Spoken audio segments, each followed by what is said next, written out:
बिस्मिल्लाहिर्रहमानिर्रहीम। अस्सलामुअलैकुम।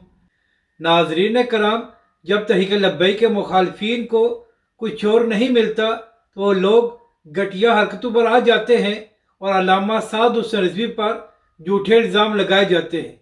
तो इसी हवाले से पिछले 2 दिनों से सोशल मीडिया पर एक खबर चलाई जा रही थी कि तहरीक लब्बैक के सरबरा अल्लामा साद हुसैन रिजवी गाड़ी से शराब की बोतलें बरामद हुई हैं।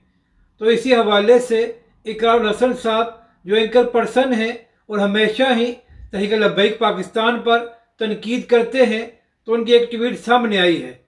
इकरारुल हसन ने कहा कि तहरीक लब्बैक पाकिस्तान या अल्लामा साद हुसैन रिजवी से इख्तलाफ किया जा सकता है, लेकिन इसमें कोई शक नहीं है कि अल्लामा साद हुसैन रिजवी एक बाशरा इंसान है और जो खबर उनके मुतालिक फैलाई जा रही है उसमें कोई हकीकत नहीं है। यानी कि नाजरीन कराम, वो सहाफ़ी और एंकर पर्सन जो तहरीक लब्बैक पाकिस्तान पर तनकीद करते हैं, वो भी जानते हैं कि अल्लामा साद हुसैन रिजवी पर जो इल्ज़ाम लगाया गया है उसमें कोई हकीकत नहीं है। अपनी राय का ज़रूर इजहार करें कि आपको ये वीडियो कैसी लगी और हमारे इस चैनल को भी सब्सक्राइब करें।